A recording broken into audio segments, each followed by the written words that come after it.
Thank you, Mr. Chairman. Lieutenant General Caine, welcome and congratulations on your nomination. Also, I would like to extend my appreciation to your family because I know they've been with you throughout your entire career, and they're with you today.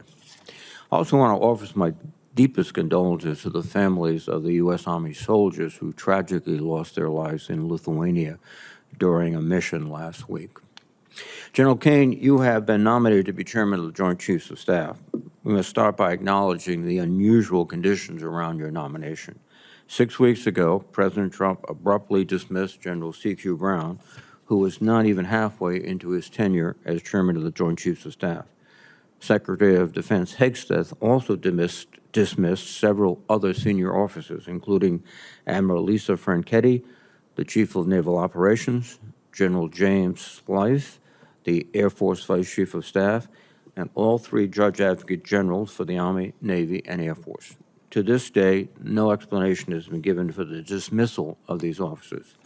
As such, I remain deeply concerned that they were dismissed for political reasons, which sends a chilling message throughout the ranks. I would take a moment to salute General C.Q. Brown, who served this nation honorably for more than 4 decades and led the Joint Chiefs with dedication and skill. He and each of the officers who were dismissed had outstanding careers in the military and represented our nation with great courage, honor, and distinction. We all owe them a debt of gratitude for their service and sacrifice. General Caine, I trust that you understand the fraught situation within which you have been nominated to be the Chairman of the Joint Chiefs. In this regard, your distinguished record of service is encouraging. As an F-16 pilot with thousands of flight hours and multiple combat deployments, you have served with distinction in the Air Force and the Air National Guard. You have also served in senior leadership roles at the Pentagon, the White House, and overseas, including in the special operations and intelligence communities. General, if confirmed, you will serve as the principal military advisor to the President, the National Security Council, the Secretary of Defense, and Congress. You will be expected to be an effective strategist, advisor, and manager, and your counsel will be relied upon as we confront the multitude of national security issues before us. Indeed, we face significant challenges. China clearly remains our primary competitor as the only nation with both the intent and capability to challenge the interests of the United States and our allies and partners.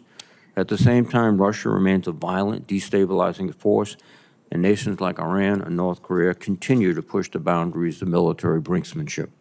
To succeed in this environment, the U.S. military must better develop its joint capabilities across all domains, including space, cyber, and information. Moreover, we must not lose the combined strength of our allies, nor can we abandon the soft power of our diplomatic and humanitarian efforts. To retreat to Fortress America will encourage our adversaries to exert their influence throughout the world. General Caine, I'm interested to know how you would ensure our military remains the world's premier fighting force.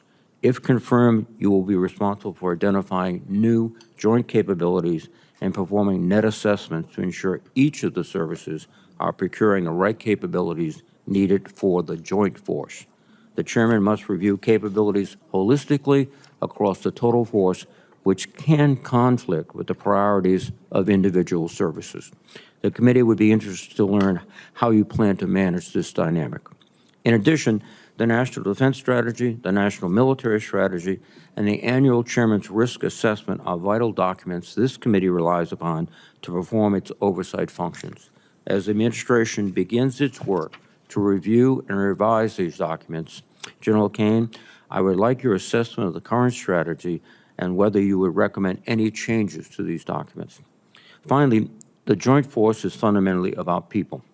As the nation's senior-most military officer, it will be your responsibility to understand the needs of America's service members and to be their greatest advocate.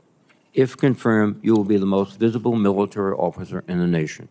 It will be critical for you to represent the force with total professionalism and trustworthiness. Frankly, I am concerned about the health of civilian-military relations in our country. Over the past several months, the military has been dragged into dangerous political fights. Public trust in the military is eroding, and I fear that the military's trust in civilian leadership has been shaken.